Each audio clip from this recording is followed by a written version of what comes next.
తులారాశి వారికి 12, 13, 14వ తేదీల్లో మీకు జరిగేది తెలిస్తే ఖచ్చితంగా ఆశ్చర్యపోతారు. మీ ఇంట్లో మీకు తెలియట్లేదు కానీ రహస్యంగా మీ ఇంట్లో ఇదే జరుగుతుందనమాట. కాబట్టి అసలు అది ఏంటో తెలుసుకోవాలనంటే వీడియోని ఎక్కడా స్కిప్ చేయకుండా చివరి వరకు వింటే మీకు అంతా అర్థమవుతుంది. లేకపోతే మాత్రం విలువైనటువంటి సమాచారాన్ని కోల్పోతారనమాట. అలాగే వీడియోకి ఒక లైక్ ఇచ్చి సపోర్ట్ చేయండి. మీరు ఎన్ని పనుల్లో ఉన్నా సరే ఒక్క 10 నిమిషాలు వీడియోని చూడండి. తులారాశి వారిదేంటంటే రాశి చక్రంలో 7వ రాశి. వీరి రాశికి అధిపతి శుక్రుడనమాట. తులారాశి వారిని మనం అంటే నిజంగా చెప్పుకోవాల్సి వస్తే మాత్రం తులారాశి వ్యక్తులు ఒక స్పెషల్ అండి. అంటే వారు చాలా అదృష్టవంతులుగా మనం చెప్పుకోవచ్చనమాట. ఎంతమంది ఇప్పుడు మనకు 12 రాసులు ఉన్నప్పటికీ కూడా 12 రాసుల్లో మహా అదృష్టం ఉన్నటువంటి రాశి ఎవరిదంటే తులారాశి వారిదని చెప్పుకోవచ్చు. అంటే మాకు బాధలు లెవ్వా అని చెప్పి మీరు అనుకోవచ్చు. ఖచ్చితంగా మీకు బాధలు ఉంటాయి. కాకపోతే ఆ బాధలు ఎలాంటి బాధలు అనంటే మామూలుగా వచ్చే బాధలు కొన్నైతే కొన్ని మీరు కొనుక్కొని తెచ్చుకుంటారనమాట. అలాంటి బాధలనేవి మీకు కొన్ని ఉంటాయనమాట. కొన్ని మీ ప్రమేయంతో కూడుకొని వస్తాయనమాట.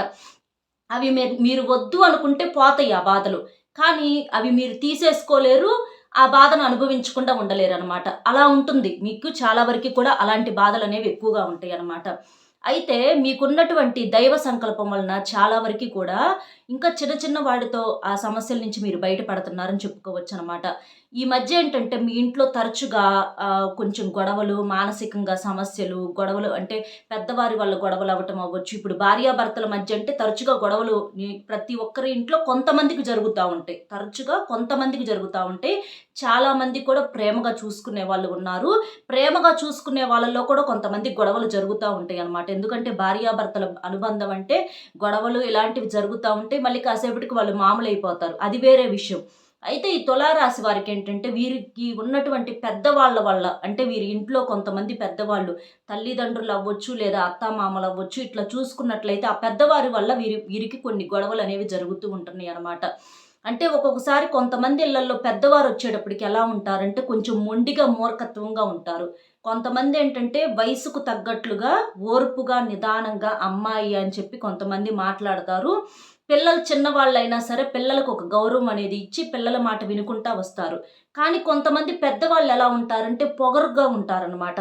అంటే శరీరానికైతే వయసు వస్తుంది కానీ బుద్ధికి వయసు రాని వాళ్ళు అంటే వారి శరీరం వయసు 60 సంవత్సరాలైతే వారి బుద్ధి వయసు ఎంత 16 సంవత్సరాలనమాట. అలా బుద్ధికి వయసు రాని వాళ్ళేంటంటే పిల్లలతో పాటు సమానంగా ప్రతి దానికి పోటీ పడుతూ ఉంటారు. వీళ్ళవునంటే వాళ్ళు కాదంటం, వాళ్ళు కాదంటే వీళ్ళవునంటము. పందానికి కొన్ని పనులు చేసి చూపించటము. ఇలాంటివి కొన్ని కొన్ని పెద్దవాళ్ళు చేస్తూ ఉంటారనమాట. అలాంటివి చేసినప్పుడేంటంటే, సరేలే అంటే తల్లిదండ్రులులే, సరే పెద్దోళ్ళులే తల్లిని అనకూడదు, తండ్రిని అనకూడదు, పెద్దవాళ్ళని మనం గౌరవించాలి అని చెప్పేసేసి వీళ్ళు కూడా చాలా వరకి కూడా సర్దుకుపోతారు. కానీ ఒక్కొక్కసారి ఏంటంటే సహనం తప్పిద్దనమాట. అంటే ఏంటిది? ఎందుకు ఇలాగ ఇంత పొగరుగా బిహేవ్ చేస్తున్నారు అది ఇది అని చెప్పేసేసి ఒక్కొక్కసారి ఎదుటి వాళ్ళలో కూడా ఎందుకంటే పెద్దోళ్ళకే ఓర్పనేది లేనప్పుడు మరి చిన్నోళ్ళకి ఎక్కడి నుంచి వచ్చిద్ది? ఒక్కొక్కసారి చిన్నోళ్ళు కూడా ఏంటంటే ఇంకా ఏంటి నువ్వెంతంటే నువ్వెంతని చెప్పి అట్లా మాట్లాడుకోవటం ఇలా వీటి వల్ల ఏంటంటే కుటుంబంలో గొడవలనేవి కొంచెం ఎక్కువగా జరుగుతా ఉంటున్నాయి అన్నమాట. ఆ గొడవల వల్ల ఏంటంటే కొంచెం మానసికంగా మాట పెరగటం అవ్వచ్చు. వీళ్ళిక మేము ఇక్కడ ఉండకూడదు. అంటే ఇక వాళ్ళ దగ్గర ఉండకూడదు. వాళ్ళ మొఖాలు చూడకూడదు. మేము పక్కకెళ్ళిపోవాలి అని వేరేగా నిర్ణయాలు తీసుకోవటం ఇలాంటివి జరుగుతా ఉంటాయి. ఎందుకంటే పెద్దోళ్ళు అంటారు, మా ఇంట్లో నుంచి వెళ్ళిపోండి అని అంటారు. ఇప్పుడు మీరు కన్నారు, మీరు పెంచారు. మరి మీ పిల్లలు మీది కాక ఎవరియి తీసుకుంటారు చెప్పండి? అంటారు. అంటే మేము సంపాదిస్తే మీరు ఉంటున్నారు. ఇప్పుడు తెలిసి కన్నా తెలియక కన్నా బిడ్డలన్న తర్వాత ఎవరికైనా సరే పెద్ద పెద్ద కోట్లు ఇచ్చినోళ్ళే కొంతమంది మాట్లాడరు. కొంతమంది ఏంటంటే చిన్న చిన్నవి ఇచ్చే కూడా అంటే దాన్ని పదే పదే హైలైట్ చేస్తా ఉంటారు. మేమిచ్చాం, మేము అది ఇచ్చాం. నీకు బండి కొనిపెట్టాం, నీకు ఇల్లు కొనిపెట్టాం, నీకు బంగారం కొనిపెట్టాం అని చెప్పి ప్రతిసారి కూడా అట్లా పొడుస్తూ ఉంటారనమాట. అలాంటప్పుడు ఏంటంటే కొంచెం పిల్లలకు మానసికంగా బాధేస్తూ ఉంటుందన్నమాట. ఎందుకంటే ఇచ్చినోళ్ళు చెప్పరనమాట అన్నిసార్లు. అలాగా అలాంటి వాటి వల్ల తీసుకోలేక ఏంటంటే ఇక ఇంట్లో నుంచి వెళ్ళిపోదాం, ఇక వీళ్ళ మొఖాలు చూడకూడదు, మనం కూడా సంపాదించుకోవాలి, మన కాళ్ళ మీద మనం నిలబడాలి అని చెప్పేసి ఇలాంటివి కొంచెం ఎక్కువగా జరుగుతూ ఉన్నాయి. దానివల్ల కాస్త ఇబ్బంది పడటం అనేది జరుగుతూ ఉంటుందన్నమాట.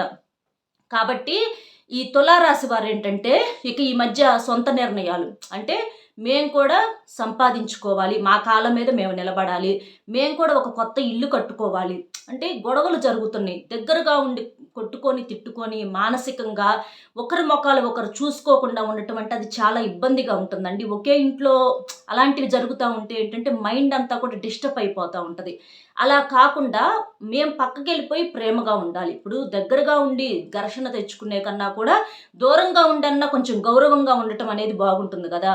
కాబట్టి వీళ్ళేంటంటే వేరేగా ఏదన్నా ఇంటికి వెళ్ళే ప్లానింగ్స్ చేసుకోవటము, వేరే చోట రెంట్‌కి అవ్వచ్చు, లేదా కొంతమంది సొంత ఇల్లు కెపాసిటీ ఉన్నోళ్ళు సొంతంగా కట్టుకుందాం అనుకోవటము, అపార్ట్‌మెంట్స్ తీసుకుందాం అనుకోవటం, ఇట్లా వారికి తగ్గ ఆలోచనలు వారు ఏదో ఒకటి చేస్తూ ఉంటున్నారనమాట. అలాగా ఏంటంటే గత కొంతకాలం నుంచి ఒక మనశ్శాంతి అనేది మిస్ అవుతూ ఉంటుందని చెప్పుకోవచ్చు. ప్రత్యేకంగా పెద్దవాళ్ళకు అంటే ఇది అందరికీ వర్తించదు. కొంతమందిని మనం తీసుకున్నట్లయితే. అలా ఏదైనా కానీ ఇంట్లో గొడవలనేవి ఎక్కువ శాతం తులారాశి వారిలో ఇవి జరుగుతున్నాయి అని చెప్పుకోవచ్చనమాట. మనశ్శాంతి అనేది లేదు. మనశ్శాంతి అనేది డబ్బుతో తెచ్చుకునేది కాదండి. డబ్బుతో మనశ్శాంతిని కొనుక్కొచ్చుకోవటం అయితే ప్రతి ఒక్కళ్ళు కూడా కొన్ని లక్షలు పోసైనా సరే కొనుక్కోగలుగుతారు. కానీ మనశ్శాంతి అనేది డబ్బుతో వచ్చేది కాదు. అది ఒక ప్రేమతో, అనురాగంతో, ఆప్యాయతతో ఇలాంటి కుటుంబంలో ఒక మంచి అండర్‌స్టాండింగ్ అనేది ఉండాలనమాట. భర్త భార్యని అర్థం చేసుకున్నప్పుడు, భార్య భర్తని అర్థం చేసుకున్నప్పుడు, ఇంట్లో ఉన్నటువంటి పెద్దవాళ్ళు కూడా పిల్లల్ని అభిమానించినప్పుడు, గౌరవించినప్పుడు ఒక మాట తీరు ఎలా ఉండాలంటే, మాట కొట్టినట్టుగా ఉండకూడదనమాట. అంటే ప్రేమగా ఉండొచ్చు, బాధలు ఉండొచ్చు, నలుగుతా ఉంటారు. ఒకసారి మానసికంగా చాలా అలిసిపోయి గూడా ఉంటారు. పెద్దవారిని ఇక్కడ మనం ఎక్కడా కూడా తప్పు పడతలేదండి. పెద్దవారిని గౌరవించాలి. దానికి కాదని అంటల్లా. కానీ పెద్దవాళ్ళు కూడా పిల్లల్ని అర్థం చేసుకోవాలి. ఎందుకంటే మీరిచ్చినటువంటి జీవితాల్లో కొంచెం సెటిల్ అవ్వాలంటే కొంచెం టైం అనేది పడుతూ ఉంటుందనమాట. వాళ్ళు పిల్లలు తెలిసి తెలియక పొరపాట్లు జరుగుతా ఉంటాయి. పెద్దవాళ్ళ మాటను అన్నీ వినకుండా ఉండకూడదండి. కానీ పెద్దవాళ్ళు ఒక్కొక్కసారి ఏంటంటే జీవితంలో వాళ్ళు అలిసిపోయి ఒక మాట అంటారు. అలిసిపోయి ఒక మాట అన్నప్పుడు అది మనం అర్థం చేసుకోవాలి కానీ, ప్రతి దాన్ని కూడా మనం రాంగ్‌గా తీసుకోకూడదనమాట. కాబట్టి అది చిన్నవాళ్ళు కూడా గుర్తించాలి. అలాగే పెద్దవాళ్ళు కూడా పిల్లలేంటంటే తెలిసి తెలియని వయసులు కాబట్టి వాళ్ళను కూడా మనం అర్థం చేసుకుంటా వెళ్ళిపోవాలి. అటు ఇటు చూసుకుంటా ఉండాలి. ఎవరు చేసేయి వాళ్ళు చేయాలండి. ఇక్కడ పెద్దవాళ్ళని ప్రత్యేకంగా అంటల్ల. ఇక్కడ పిల్లల్ని ప్రత్యేకంగా అంటల్ల. ఇద్దరు ఏంటంటే ఒకరినొకరు అర్థం చేసుకుంటా వెళ్ళినప్పుడు ఏంటంటే సమస్యల సంఖ్య అనేది తగ్గే అవకాశం అనేది ఉంటుందనమాట. కాబట్టి ఏదైనా సరే మనిషి ఒక మాట తీరులో చాలా వరకి కూడా కుటుంబంలో ఒక ప్రశాంతత అనేది ఆధారపడి ఉంటుందనమాట. కాబట్టి మనసులో ఉన్నటువంటి ప్రేమలను మనసులోనే పెట్టుకోకుండా బయటికి తీయండి.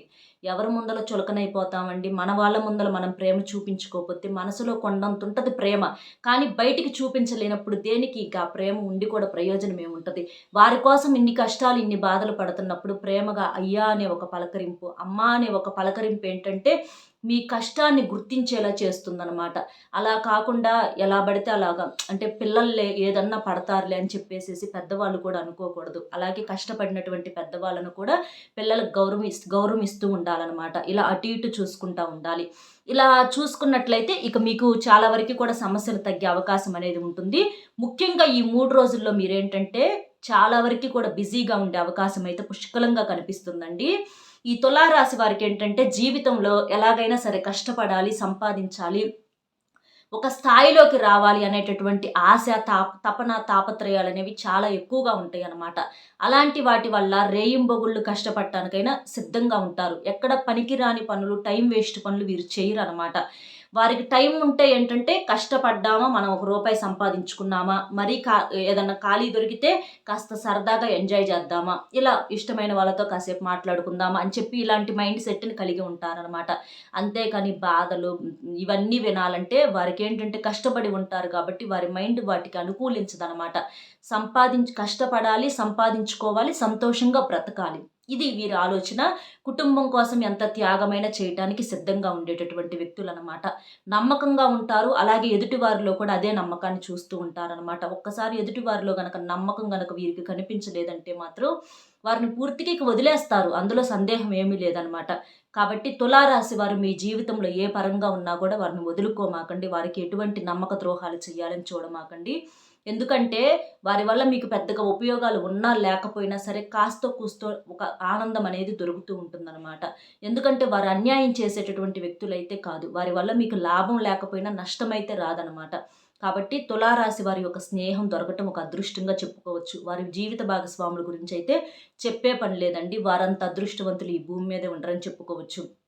చిన్న చితక గొడవలు జరిగినా కూడా వారి మనసుల్లో వెళ్ళి చూడండి, మీరే ఉంటారనమాట. వారి గుండెల్లో మీకు గుడే కట్టి ఉంచుతారనమాట. కాబట్టి సంసారం అన్నాక మాటలు ఇవన్నీ ఎవరికైనా జరుగుతూ ఉంటే ఒకరు అరుస్తున్నప్పుడు ఒకరు సైలెంట్గా ఉంటే గొడవల సంఖ్య అనేది తగ్గే అవకాశం అనేది ఉంటుందన్నమాట.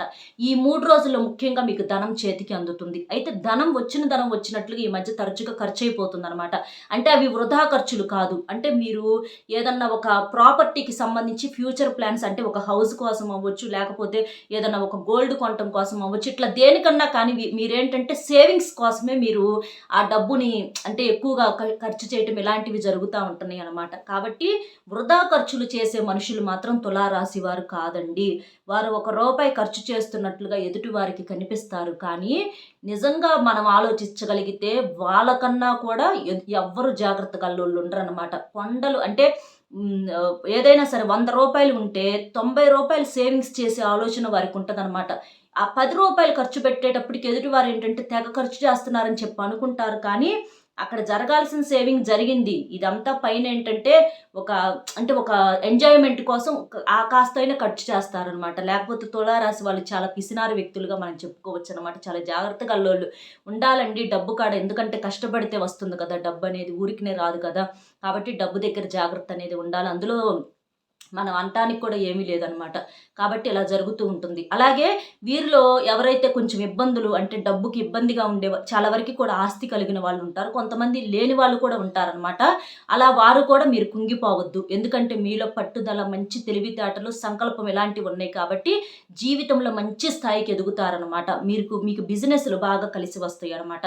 కాబట్టి సొంతంగా ఏదైనా బిజినెస్‌లు తక్కువ పెట్టుబడిలో చూసుకొని పెట్టుకోండి. దానికి ముందు కాస్త చిన్న చిన్న పనులు ఏదైనా చేసుకుంటే మీకు అనుభవాలుగా మారతాయి అనమాట.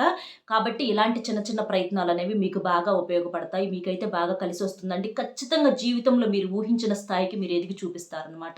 ఎదుటివారు శభాష్ అనిపించుకునేలా మీరు బ్రతుకుతారనమాట. అలా ఉంటుంది తులారాశి వారి లైఫు. ఈ 3 రోజులైతే డబ్బు చేతికి అందుతుంది. పెండింగ్‌లో ఉన్నటువంటి డబ్బు కూడా చేతికి అందేటటువంటి అవకాశాలైతే పుష్కలంగా ఉన్నాయి. ఉద్యోగం కోసం ఎవరైతే ప్రయత్నాలు చేస్తున్నారో వారికి ఖచ్చితంగా ఉద్యోగాలు వస్తాయి. అలాగే వ్యాపారాల్లో ప్రయత్నాలు చేసే వారికి కూడా వ్యాపారాలు వచ్చే అవకాశం అనేది ఉంటుంది. ఇంకా కొంతమంది వివాహం కాక కొంచెం ఇబ్బంది పడతా ఉంటున్నారు. వారికి కూడా ఖచ్చితంగా వివాహ యోగం అయితే ఉంది. వైవాహిక జీవితం నంబర్ 1గా ఉంటుంది తులారాశి వారికి. అలాగే వీరికి చాలా వరకు కూడా అంత అనుకూలంగా ఉంటుంది. ఇబ్బంది అయితే పడాల్సినటువంటి పని లేదండి. వస్తాయి, వచ్చినయి అట్లా వచ్చినాయో అలాగే సమస్యలనేవి వెళ్ళిపోతూ ఉంటాయి. కాబట్టి దాని గురించి మీరు ఎక్కువగా ఆలోచించాల్సినటువంటి అవసరం అనేది లేదనమాట. ఈ 3 రోజులైతే మీకు జరిగేది ఇది. అలాగే మీరు దైవారాధన కూడా ఎక్కువగా చేస్తూ ఉండాలి. తప్పకుండా మీరు శివారాధన మీకు బాగా కలిసి వస్తుంది. శివుని యొక్క లక్షణాలు తులారాశి వారిలో చాలా వరకు కూడా ఉంటాయన్నమాట. కాబట్టి శివుని యొక్క ఆరాధన మీకు కలిసి వస్తుంది. సోమవారం రోజున తప్పకుండా శివాలయానికి వెళ్ళే ప్రయత్నం చేయండి. లేదా ఇంట్లోనైనా సరే శివుడికి దీపారాధన చేసుకోండి. అలాగే లక్ష్మీదేవి ఆరాధన, మీకు తులారాశికి అధిపతే అంటే శుక్రుడనమాట. అంటే శుక్రుడు అంటే లక్ష్మీదేవేననమాట. కాబట్టి ఆ మహాలక్ష్మి యొక్క ఆరాధన కూడా మీకు బాగా కలిసి వస్తుంది. ఆ తల్లికి ఎర్రటి పుష్పాలతో పూజ చేయండి. మీకు ఐశ్వర్య ప్రాప్తి అనేది బాగా కలుగుతుంది.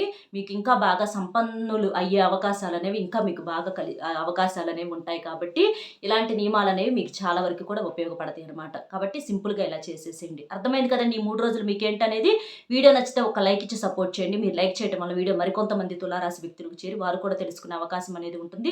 అలాగే మీకు తెలిసిన మిత్రులు కూడా షేర్ చేస్తే హెల్ప్ అవుతుంది. మొట్టమొదటిసారిగా మన ఛానల్ చూస్తుంటే సబ్స్క్రైబ్ చేసుకొని పక్కనే ఉన్న ఆల్ అనే బెల్‌ని క్లిక్ చేస్తే నేను పెట్టే ప్రతి వీడియో కూడా ముందుగా మీకు నోటిఫికేషన్ రూపంలో చేరుతుంది. మరొక మంచి విశేషంతో మళ్ళీ కలుద్దాం. Bye friends.